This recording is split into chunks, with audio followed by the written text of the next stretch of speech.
B2B marketers, welcome to B2Beacon's Leadership Series. I'm your host, Thad Kahlow, CEO of BusinessOnline and Executive Editor of B2Beacon.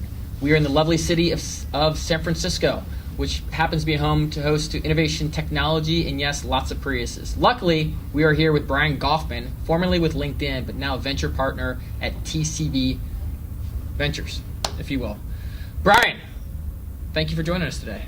My pleasure. Fantastic. So we've got a lot to talk about today, and I think one of the hottest topics that a lot of digital marketers, especially in the B2B space today, are talking about is innovation. There is tremendous innovation happening in marketing, happening in technology, and I'd love to start with this broad notion of what are you seeing in the marketplace today, having been with LinkedIn and the seat that you sit in today with TCV, around where marketers are innovating and what that looks like. Sure. Well, I'm super excited to be here. I would also highlight that there are a lot of Teslas here in the Bay Area too, not just Priuses. Priuses were 2000s. This is 2014. Well, the boom is back. The boom is back. Exactly. So the marketing space continues to evolve at an incredible pace. With every wave, it seems like there's going to be some plateau or decrease in the amount of innovation. But then, just like the waves go from mini computer to micro computer to and desktop, now to mobile, that drives change in marketing as well. So I think there are really three main themes that you could talk about when you talk about innovation in the marketing business. And I'm going to broaden this to include marketing and sales. Sure. Because a lot of these software applications touch both marketing and sales teams and are sold to both. Sometimes it's the marketers who buy, sometimes the sales team. One area is mobile. In some ways, your phone is just another computer you have that happens to have an application of talking on the phone. But the fact that everyone in the world increasingly has some form of feature phone or smartphone, increasing amounts of bandwidth and increasing amounts of processing power makes the platform for marketers truly global and truly exceptional in a way that you've never been able to market before. In the past, yep. So the early days of mobile marketing were pretty bumpy because you had to work through a carrier, you had to get onto a phone that wasn't really designed for graphic performance, and the response that you could get from a mobile marketing campaign was really low. And I was actually involved in a couple of early days, even back to '99, attempts in mobile. Wow, yeah. That is. I mean, if you look at '99, there were companies building WAP software.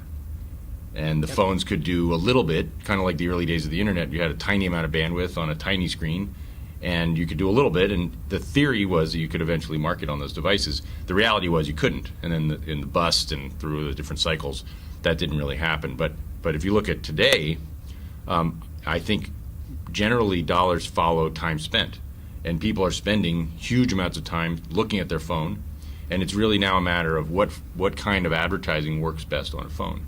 And just to give you a couple of data points, I mean, in the social space, first at Facebook, there was really a big crisis around what mobile was going to mean for their ad model. Yep. That then hit Twitter, it hit LinkedIn, and it's increasingly hitting all the larger publishers, anybody who depends on advertising, where they have to revamp their marketing model to work on a phone. And what seems to work best is a native kind of ad campaign where the feed is the centerpiece of what's in what you're seeing in the phone. The ad is a large part of that feed, and the ad fits with the content. The two variables: contextual advertising, native advertising, whatever the name you use, that works extremely well on a phone. And if the content is relevant and it's in context of what you're looking at, people click on it. And so at LinkedIn, at least, that kind of ad on a mobile phone is working extremely well. And was that a predetermining factor for why the purchase of Pulse, to actually get some of that great content to actually be able to feed those feeds, or is that something that's completely separate from their mobile strategy? Well, without going into too much detail about LinkedIn, I mean, the fundamental value of any social network is the user base. So if Facebook only had 1 million users, it wouldn't be anywhere near as interesting as having 1 billion users. Yep. So if you're running a company like that, a lot of the investment you're going to make, probably the majority of investment you're going to make on R&D, is going to be to grow your user base around the world. So Facebook wants to effectively expand the internet because they've reached a lot of the people on the internet. And when you go to places like India, in a rural town, someone's using if they have a smartphone, Facebook and Google are the internet to them. Yep. So the only way to grow that is to actually expand the internet. LinkedIn isn't at that level of penetration, so LinkedIn can be more on higher end phones. Now, Pulse is a phenomenal application that just adds to the content ecosystem of LinkedIn, and it's integrated increasingly into LinkedIn itself. It also has a separate mobile app. So I think that that's really more on growing the user base of LinkedIn. As the user base gets bigger and gets more engaged, then the ad model and all the other business models work better and better. Follow with that. Yeah, Absolutely. so that's kind of the starting point. The second thing, sorry for the long answer. No, this is on innovation. fantastic. This is great. The second area of innovation, I think, is around attribution. And a couple of examples. I mean, we did some early experiments in 2005, pre-iPhone, with mobile advertising. And the toughest challenge was connecting any activity on the phone to a real-life behavior. Not only were there not enough people who could get the ad, but then if you went to a restaurant chain, for example, you could say, well, we're going to put more people into the seats in your restaurant. And not only could you not demonstrate you could reach enough people to make a difference, but you also could not connect the actual number of people in the restaurant to the campaign. The influence of it. Yep. Yeah, so hyper-local kind of campaigns are phenomenal on mobile devices, but they're also now measurable. And so social networking sites like LinkedIn and Facebook and Twitter are able to correlate the activities that you're doing on those sites with real-world behavior, and that's allowing them to tap into things like TV budgets. And what advancement did they make in order to do that? I mean, is it from a proximity perspective? Is it from a analytics perspective? I mean, how are they actually then correlating that ad to human behavior, if you will? Well, I mean, one company I'm really a big fan of is MaxPoint. So MaxPoint does hyper-local ad campaigns, not necessarily on mobile. They're on the web, but they can target the campaign at a particular demographic, and then correlate through their own research back to real-world behavior, either in-store purchases or restaurant seats that are filled, and that is very similar to the way the drug companies for a long time have been able to correlate their sales activities with prescriptions written by a doctor or in a city. So once you get access to the purchasing data, you can correlate it to the ad campaign. It's not direct, but directional. It's directional, okay. Exactly. It may not be directly causational, sure, but it's definitely correlated, and that's better than anywhere we've been in the past. Absolutely. Third. So the third area, I think, is actually around marketing automation. So, and this is something that I started a company in 2008, kind of partly with this observation, was that the number of things the marketer has to do is just getting layered on more and more over time. Early, it used to be that you could say, half of my marketing spend is wasted, I just don't know which half. Yep. You can't say that anymore, and you have to run 10 or 20 different types of campaigns without necessarily more people. So the only solution is software. And software, just like in a lot of sectors, is powering predictive analytics. It's powering, better dashboards that CMOs can use to show what the results of their campaigns are. It's automating the process of doing email campaigns based on triggered behavior that previously someone had to set up and push a button to run. So I just see that trend accelerating, because I don't see the number of marketers in a company, even as revenue grows, increasing at the pace that the complexity grows. Well, let me ask about the last one you mentioned. Actually, all three are we could spend whole half an hour sessions on each one of those. But let me just because that one's freshest. You talked about marketing automation and the amount of work that the modern day marketer has to get done. How are folks getting that work done, but doing it efficiently so that it's integrated? Because there's a lot of, I think, early adopters that are, I shouldn't say early adopters, there are a lot of folks that are in the marketing roles that are looking at this as point solutions or pilots solely, and they're missing the customer buying journey and connecting everything that they're doing to find those efficiencies to deliver results at scale. Are you seeing the same? Well, I'm seeing that there's two sides to the expectation of a marketer in a company, and I actually talked about this earlier at the conference. Partly it depends on what stage your company's in. If you're starting a company, you might have a marketer, you might not have a marketer at all. But if you do need marketing, it's more around PR and buzz and fundraising and recruiting early employees.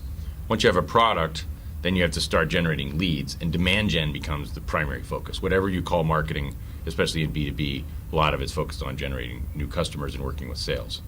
Once you get to a growth phase where you're going from maybe one product to multiple products and you're going global, then it becomes much more of a thought leadership, brand, product management, product marketing. There's a lot more elements that get layered in, and a lot of times people move from a VP of marketing to a CMO. And then at a more mature company, you've got multiple geographies, multiple functions. The marketer truly is an executive team member with wearing almost a general management hat just across a narrower set of things that they're responsible for. So I don't think there's one answer to your question in the role of the marketer. Teams are making a lot of progress getting more and more automated, and they're getting more and more effective in running their email campaigns, personalizing their websites, optimizing all the different tactics. But as things mature, that's not enough. Yep. You also have to have a message. And even if you look at a company like Google, which in the early days had no marketing team at all, they've been a big investor in building out a brand. They can now take the search engine and connect emotionally with you on how the search engine changes your life. And in the early days of Google, that wasn't the case at all. Yep. They spent no money on marketing. No money on marketing. That was their marketing. big claim to fame, right? No money. And Facebook went through a similar transition, now has a CMO who's very engaged in helping people connect with Facebook and understand what Facebook is about, more than just what you perceive in the product. And LinkedIn has gone through a similar, and is going through a similar transformation. Yep. Brian, you mentioned an interesting point around going globally. Like there's that old adage out there saying you got to act locally but scale globally, if you will.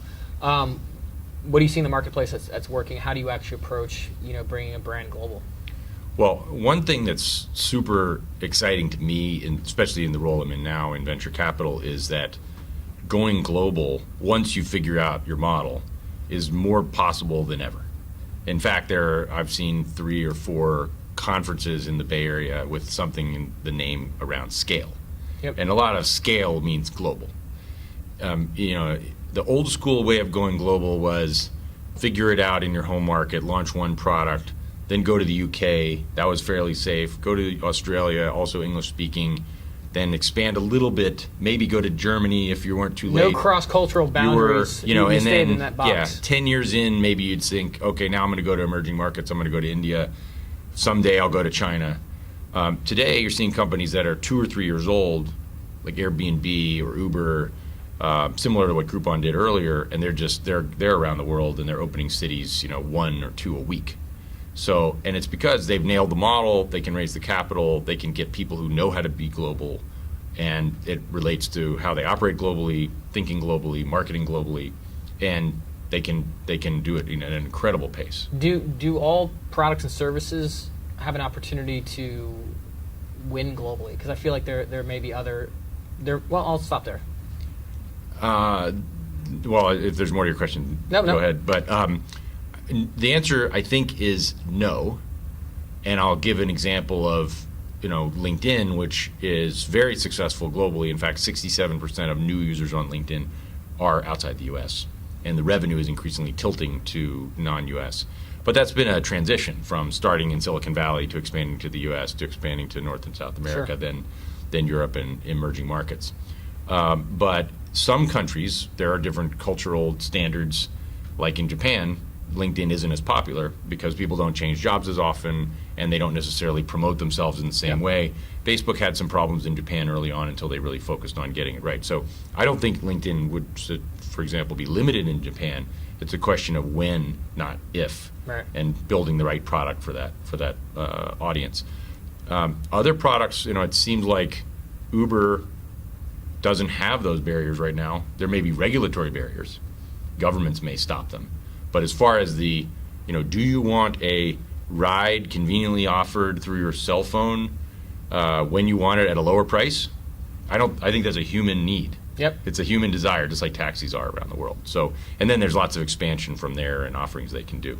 So some of these things seem to work everywhere, and then it's just a question of whether the governments will allow it and what the environment is like. Okay.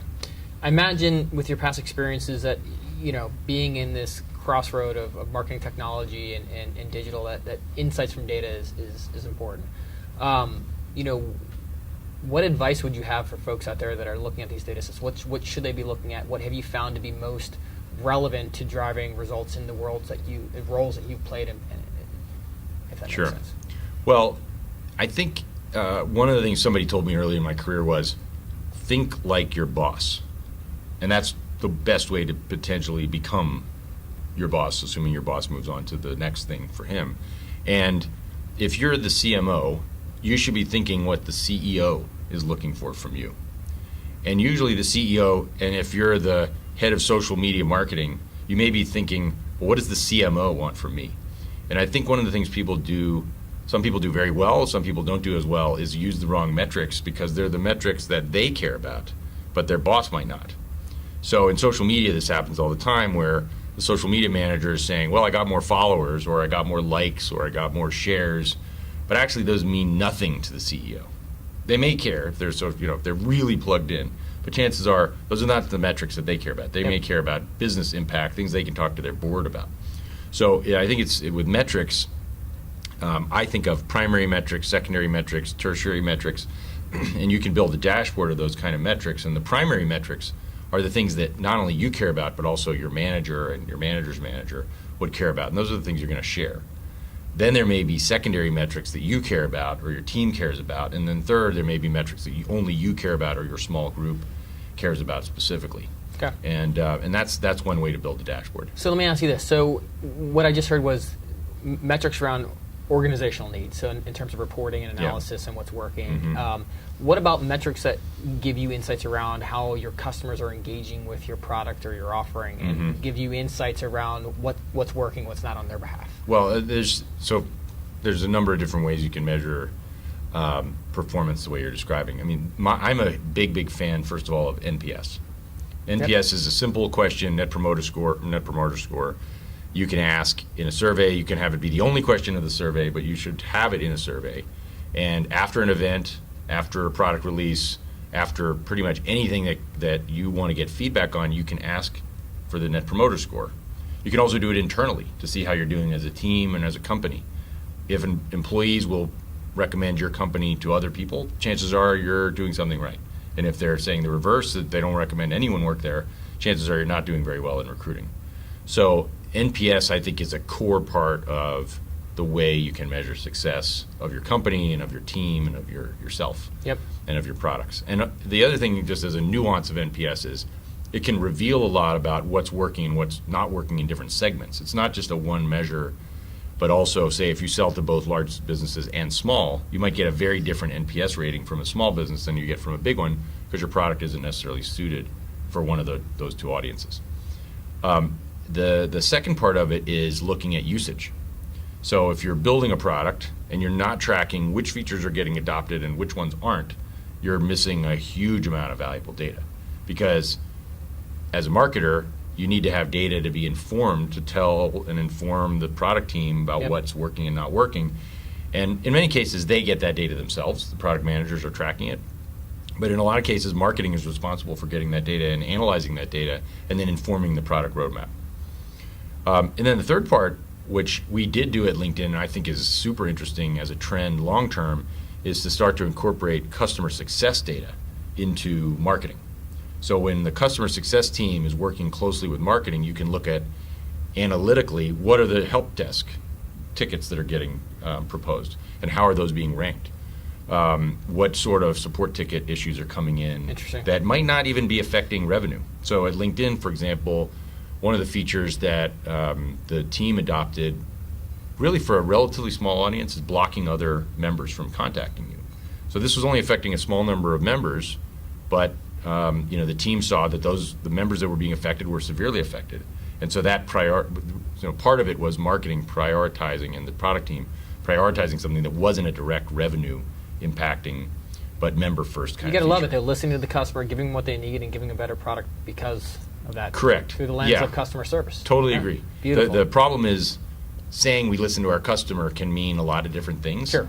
And you have to have some anchor of how to prioritize those things. Is it revenue prioritization? Is it customer sat? Is it and I think in marketing, if you can become data driven and you can come to the table with information that other teams don't have, then you get a seat at the table. I love it. With the last minute we have, what advice would you give B2B marketers out there that they should be considering to put on their strategic roadmap that they probably already don't have? Interesting. Well, I'm still shocked at the number of B2B marketers who don't consider social media a core part of their strategy. Yep. We've been talking about this since 2007, 2008, the early days of Twitter, and the perception that Facebook is only for consumer or LinkedIn isn't a high-performing platform. I mean, the companies that focus on these platforms and make them effective get huge value out of them. And then I think the second part is, I still think we're in the early days of mobile. I'm still amazed. I get an email from a marketing team. I click on the link. I land on a page that's not that's not mobile optimized, and I can't even read it on my phone. And maybe 40-50% of emails are now being read on mobile devices. So they're also landing on landing pages that are not optimized for mobile. So I think if marketers start to prioritize those two things, mobile and social, they're going to make huge leaps forward. I'd agree. Fantastic. Brian Goffman, thank you. Thank you.